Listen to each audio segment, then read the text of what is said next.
Welcome to the deep dive. The show where we try to actually really get a grip on complex ideas. You're here because you want to understand some of the big questions in philosophy. That's right. And this deep dive into Nelson Goodman, it's basically custom made, tailored for your intellectual curiosity. So we're going to take a deep dive into this 20th century American philosopher. And his ideas, they're still influential today across, logic and science and art and how we even think about what's real and what's not, reality itself.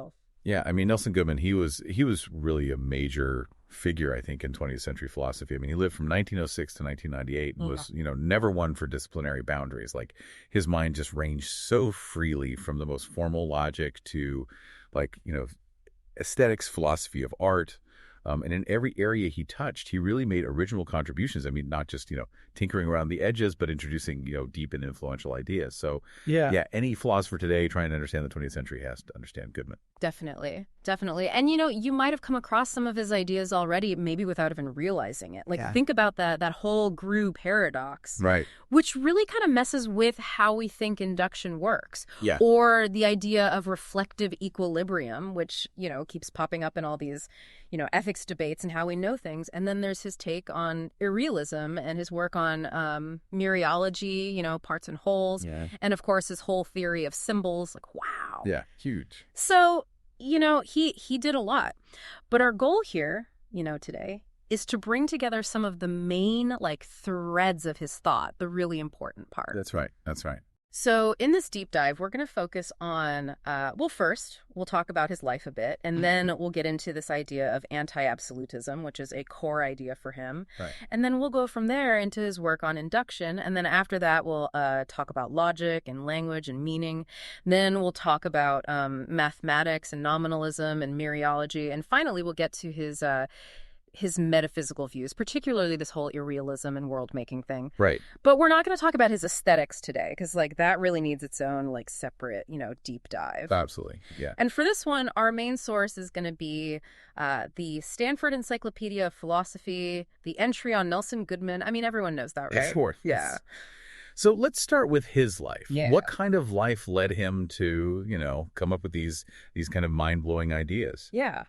So I think it's really helpful to know a bit about the intellectual and personal things that influenced him. So he was born in Somerville, Massachusetts in 1906. And he went to Harvard in the 1920s, right? Yeah. So he got to study with these big names in American philosophy. People like C.I. Lewis, who was his advisor for his dissertation. Yeah. Alfred North Whitehead, Harry Sheffer. And those people left a big mark on him, on his thinking. They really shaped, yeah. Yeah. So he finished his bachelor's in 28, but he didn't get his PhD until 1941. Wow, that's 12 years. I mean, for a philosophy PhD at Harvard, that's a little odd, right? Yeah, it's a really long time. And there are a few reasons why it took so long, but one big reason was that Goodman was Jewish, right? Mm. And so in those days, he wasn't eligible for fellowships at Harvard. So that meant he had to, work. Exactly, yeah. So to support himself, he had to work. And from 1928 to 1940, he was the director of the Walker Goodman Art Gallery in Boston. Okay, interesting. Yeah. And, that experience really shaped his thinking, being immersed in the art world like that. Well, it wasn't just a job. No. And in fact, a lot of people think that's a big reason why his PhD took so long. Yeah. Because it was more than just work. Yeah, it was this whole, side thing that was influencing his intellectual development. Absolutely. Mm-hmm. Absolutely. It's pretty cool when you think about it, right? How this very practical engagement can feed back into abstract philosophy. Yeah, a different perspective than what you might find in the ivory tower. Exactly. And during all this time, he was also involved in other academic stuff. He was part of Quine's seminars, Quine's famous seminars on the Vienna Circle. Oh, right, yeah. Logical positivism and people like Carnap. Yeah. And he also was working closely with this guy, Henry Leonard, another PhD student under Whitehead. Okay. And so after Goodman, finished his PhD and did his military service, his academic career really took off. He had positions at Tufts, then at the University of Pennsylvania for quite a while. Okay. And then he was at Brandeis for a bit. And finally, in 1968, he went back to Harvard. Oh. Yeah, and he stayed there until he retired in 1977. And while he was at Harvard, he also started Project Zero. Oh, yeah. This big research initiative focused on art education. So that shows, his connection to art. Right. Right. And, he wasn't just, this ivory tower philosopher. He was really engaged in the arts in a very practical way. Absolutely. Yeah. So, what about his like motivations though? Like, was he driven by, the usual academic stuff, publishing, getting recognition, fame? It's interesting. Goodman, he wasn't, driven by fame. It seems like he was more concerned with actually tackling philosophical problems and Yeah. trying to solve them. And, he almost avoided publicity. Really? Yeah, like he only gave 2 interviews in his whole life. He never wrote an autobiography. No kidding. Yeah. And there's this big series called The Schilt Library of Living Philosophers, and they want him to do a volume, but he said no. Right. Yeah. I mean, it's kind of weird, right? Like, he was this big philosopher, and he didn't want to talk about himself. That is weird. Yeah. So most of what we know about his personal life, the details, it comes from his friends, other philosophers, people who knew him and obituaries and things like that. Exactly. Wow. So a true philosopher, dedicated to thinking and not, to fame and fortune. Okay. So with that in mind, let's delve into his philosophical approach, right? And we talked about anti-absolutism. So for someone trained in like the analytic tradition, that's a pretty big deal, right? Yeah, that's a huge deal. And so you can really think of Goodman's philosophy as like this blend of logical positivism, right? So people like Carnap, Hempel. Right. And American pragmatism, especially C.I. Lewis, who was his advisor. But, and this is important, like he really departed from both of those traditions in some pretty radical ways. So he wasn't just following the party line. Not at all. Not at all. He was doing his own thing, definitely. So where did this anti-absolutism lead him? Like, where did he like break away from the established viewpoints? Right. Well, one big difference from Lewis's pragmatism, for example, was that he completely rejected this idea of an indubitable given in experience. Lewis, even though he was pragmatist, he still thought that there was this basic level of like immediate sensory experience that's absolutely certain that can't be wrong. Okay, so the raw, uninterpreted sensory data, like the classic sense data. Yeah, exactly. Okay. But Goodman, especially in his early work, this book, A Study of Qualities, he argued against that idea hard. He said that even our judgments about qualia, those raw sensory experiences, even those can change. Really? Yeah. Based on what you experience later and how well those judgments fit with our whole belief system. So even something like, the classic, this looks red, that can be revised, that goes against like centuries of thought on knowledge. Absolutely, yeah. So for Goodman, identifying qualia, it's not like, directly grasping something fixed and certain. It's more like making it a tree, like a judgment. And that judgment is influenced by, our tendencies and the need for all our beliefs to kind of fit together. Mm-hmm. And he has this great line. He says, we're like absolute but sane monarchs. So, what we say goes, but we still have to be reasonable and make sure everything hangs together. Right. And in this way, he's closer to Carnap and those logical empiricists who thought we should analyze knowledge as, systems of sentences. Right. Without any like special foundational statements that are supposed to be absolutely certain.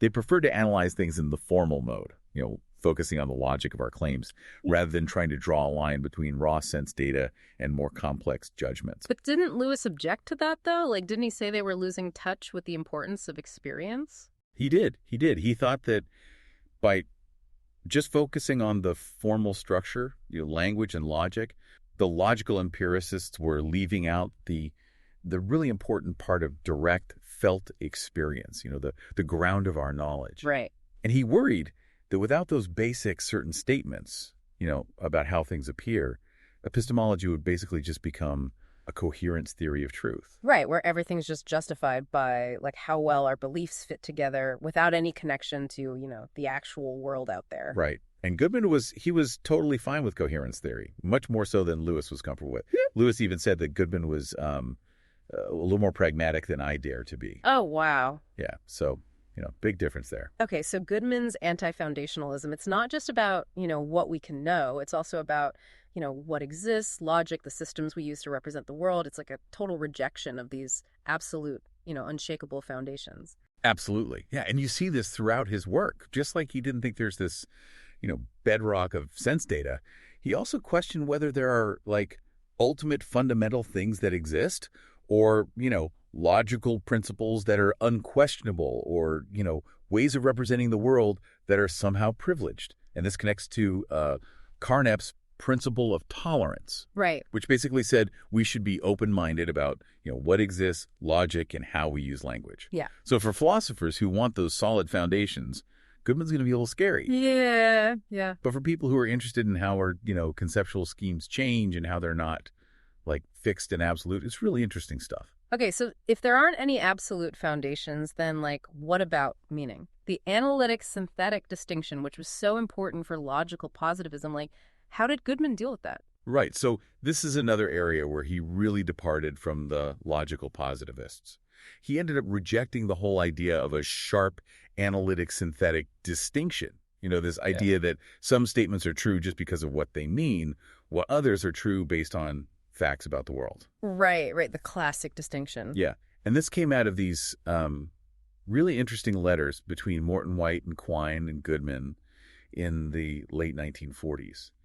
This is the same time that Quine was writing his famous paper, Two Dogmas of Empiricism, which was, a big attack on the analytic synthetic distinction. Right. So yeah, these three, big thinkers, they're all arguing about meaning and truth. So what was Goodman's, specific take on this? How did he contribute to this debate? Well, he was really unhappy with the whole thing. In a letter to White and Quine, he said he didn't just have problems with how people were defining, synonymy and analyticity. He said he didn't even understand what those terms were supposed to mean, at a basic level. Yeah. He said, I can't look for a definition when I don't know what it is I'm defining. Wow. So he's challenging the idea that we even have a basic intuitive understanding of this distinction. Exactly, yeah. Okay. And so they all kind of agreed in the end that a clear analytic synthetic distinction just doesn't work. Yeah. We got to abandon it. And Goodman laid out his position in this paper from 1949 called On Likeness of Meaning. And in that paper, he says, okay, meaning is purely extensional. So meaning is just determined by what the term actually refers to in the world. Right. And what follows from that, kind of surprisingly, is that no two different expressions in a language can really have exactly the same meaning. Okay, but wait. What about simple examples like unicorn and centaur? I mean, they both refer to anything, right? Empty sentence, same extension. But they obviously mean different things, right? Right, of course. Yeah. And Goodman knew this. Same extension, he says, is necessary for same meaning, but it's not enough. So he says, okay, we need to think about secondary extensions. So not just what a term refers to directly, but the extensions of all the compounds that term is a part of. Okay, compounds, unicorn picture versus centaur picture. Exactly. So unicorn and centaur might have the same extension, but unicorn picture and centaur picture clearly don't. Right. Not every picture of a unicorn is a picture of a centaur. So according to Goodman's revised idea, two terms only have the same meaning if they have the same primary and secondary extensions. Okay, so you can substitute them in any context without changing the truth of a sentence. Right. But, and here's where it gets even more radical, he says, if we're clever enough, we can find a compound expression for any two terms where their extensions will differ. Like, take bachelor and unmarried man. Maybe they seem like they have the same primary and secondary extensions. Right. But then Goodman's going to come along and say something like, well, what about is a bachelor but not an unmarried man? Okay. That's a bachelor description. Yeah. But it's not an unmarried man description. Right. Even if it's empty. Exactly. So their secondary extensions differ. And so he concludes that, strictly speaking, no two terms are really synonymous. But, he did recognize that some of these differences we can come up with, they might be kind of artificial and not that interesting. Right. So if we can only find these, really contrived differences in the secondary extensions of two terms, then, okay, maybe they're not strictly synonymous, but they have a higher degree of, likeness of meaning. Right. So synonymy becomes a matter of degree. It's not just this, yes or no thing anymore. It's more like a spectrum. Exactly. Okay. So Goodman's really making us rethink how we think about language and analyzing concepts. All right, so let's move on to his work in philosophy of mathematics, specifically his nominalism and his work on mereology. So, nominalism, it means different things to different people. Oh, for sure. So what specific kind of nominalism was Goodman working with? Yeah, good point. So nominalism, broadly speaking, it's about rejecting either universals or abstract objects, properties that many things can have or things that don't exist in space and time, like numbers and sets. But for Goodman, his nominalism changed over time, and that's important to understand. Okay, so how did his, like, understanding of nominalism start out? What was his, like, initial take on it? Right. Well, in his dissertation, A Study of Qualities, he used the term nominalist more as a label. Okay. He used it to describe systems that didn't start with abstract entities as like the basic building blocks. Like, for example, Carnap's Aufbau. And it's interesting that, like, at that point, whether a system used, like classes or sets, that wasn't important for whether he called it nominalist or not. Yeah. So it wasn't so much a position he was defending, actively. Right. It was just a way of classifying different approaches to philosophy, depending on what they took as their starting point. Okay, so it was about the fundamental ingredients you're using, not a statement about whether abstract things, exist or not. Okay. When did he actually start, being a nominalist, like really endorsing it as a philosophical position? Right, yeah. Well, his first real statement of nominalism as a, something he believes comes in this paper he wrote with Quine in 1947 called Steps Toward Constructive Nominalism. And they start off really strong right away. They say, we do not believe in abstract objects. Wow. Right to the point. Yeah. And they argue that any philosophy that, accepts abstract things is just like fundamentally flawed. And the goal of philosophy should be to explain all this talk about abstract things, but only using like concrete stuff. And this really had a big impact on like discussions about what exists and, philosophy of mathematics. Yeah. So they were trying to like paraphrase all these statements that seem to talk about abstract stuff, classes, numbers, properties, relations, all that. But they wanted to do it using only concrete individuals and relations between them. Right. Exactly. So like they'd say, instead of saying, class A is included in class B, you could say every individual that's an A is also a B. Right. Where A and B are like properties of individuals, not names of these abstract classes. Right. Or, class C has two members. That can be said using just, logic and talk about individuals without mentioning numbers, or the class C itself. Okay, so it's like a translation project, trying to show we can talk about abstract stuff without actually believing in it. Yeah, exactly. But, they did admit that it was really hard to find ways to paraphrase all these statements from set theory without using any abstract stuff. So there were some challenges. Definitely. Like, how do you say, there are more cats than dogs without using numbers or sets? That's tough. Right. They tried different things, using mereology and adding in some extra predicates. But even those approaches had limits. And another big problem was defining the ancestral of a relation, which is this idea of like reachability or how things are connected in a chain. Okay. That was really hard to do without using any abstract stuff. Later on, Henkin and even Goodman himself had some ideas about how to do it, but it wasn't easy. Okay, and what about like the language of math itself? I mean, it's so full of abstract stuff, right? How did they reconcile that with their nominalism? Right. So their approach to math was really radical. They said, look, maybe mathematical statements aren't about these abstract objects, numbers and sets and stuff. Maybe they're just about symbols, meaningless symbols that follow certain rules. So you can talk about math, you can use it, you can agree on what's true, but you don't like to say those symbols actually refer to some, abstract world. And they even started to develop this theory of syntax specifically for set theory. Okay. And a proof theory based on their calculus of individuals, which we'll talk about later. But the idea was that, the symbols themselves don't mean anything, but the way we use them, the rules we follow, that's what gives math its validity and its usefulness. So math is like this formal game. We play with symbols, and it works because of the rules, not because it's describing some, other reality. Right. That was their view at that time. Yeah. And they said this approach could explain, why everyone agrees on math and why it's so good at making predictions. Right. But of course, a lot of philosophers of math thought this just wasn't enough. It's like, you're missing the whole point of Platonism, which is about these, infinite sets and all these, mind-boggling truths. And even Goodman later on said that, nominalism doesn't have to be finitistic. Right. You can have a nominalism that accepts, infinite stuff. Okay. So that was their early work on nominalism together. How did Goodman's view change later on, especially in the structure of appearance? Right. So this is really important. People often think that Goodman's later nominalism is just a flat-out rejection of anything abstract. Right. But that's not quite right. In the structure of appearance, he actually says that qualia, those raw sensory experiences, those are abstract entities. Okay.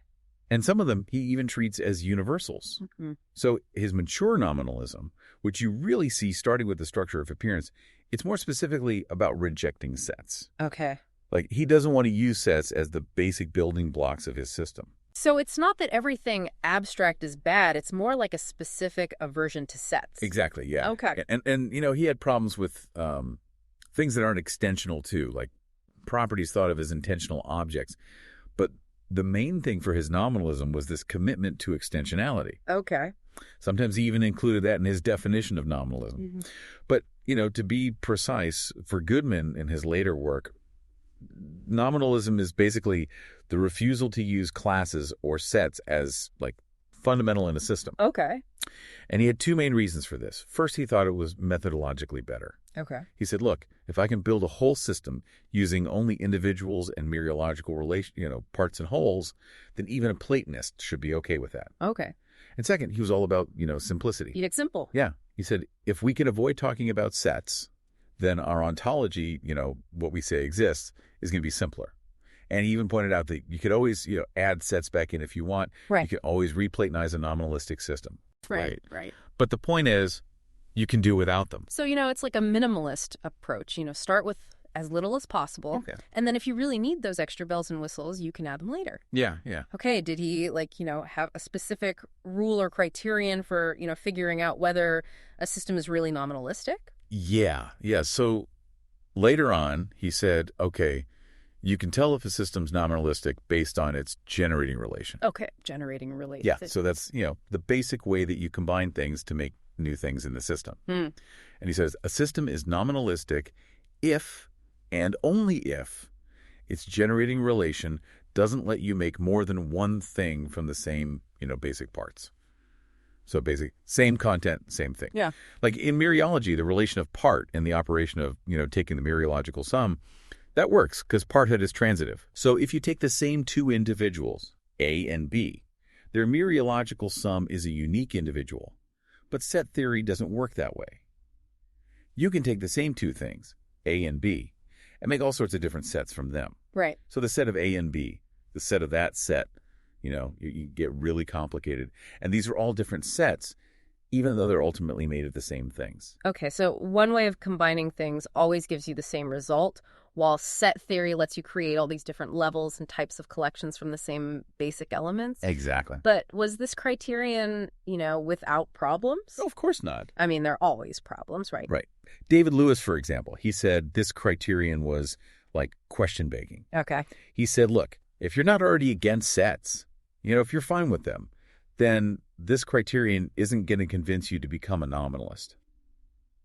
Because it's basically assuming that you're already uncomfortable with different sets having the same members. Right. So Lewis thought that Goodman was kind of defining nominalism in a way that only mereology could satisfy. Okay, yeah. Rigging the game a little. Right. All right, so that's Goodman's evolving view on nominalism. Yeah. Now, what about his work with Henry Leonard on mereology? What's the story there? Right. So this is I fascinating. love a good origin story. Yeah, it's so Lishniewski, he's the one who's credited with, inventing mereology, Right. the theory of parts and wholes. But the thing is, Goodman and Leonard, they basically came up with the same ideas on their own, like around 1930. Really? Yeah, when they were both at Harvard. And they didn't even know about Lishniewski's work until, 5 years later. Wow, so great minds think alike. Yeah, maybe. I love that. But even after they found out about Lishniewski, they kept working on it together. Right. And their version of mereology first appeared in Leonard's PhD thesis. And then they had this famous paper in 1940 called The Calculus of Individuals and Its Uses. And Goodman also used their calculus in his own dissertation and then later in the structure of appearance. Okay. So their work together, it wasn't just a fluke. I mean, it had a real impact. Oh, definitely. And, it's kind of cool how they both came up with the same ideas independently. It is. Okay, so what were their motivations for developing this calculus of individuals? I mean, was it, driven by nominalism from the get-go? Actually, no, at least not at first. Yeah. They were actually trying to solve a problem in Carnap's Aufbau, the book we talked about earlier. Okay. And in their early versions of the calculus, they actually used both set theory and mereology. Oh, interesting. Yeah. Like in his thesis, Leonard presented his calculus as fitting in with Whitehead and Russell's Principia Mathematica, and he wasn't afraid to use classes. And their 1940 paper and Goodman's dissertation, they laid out the formal structure of this calculus, but they weren't strictly nominalistic.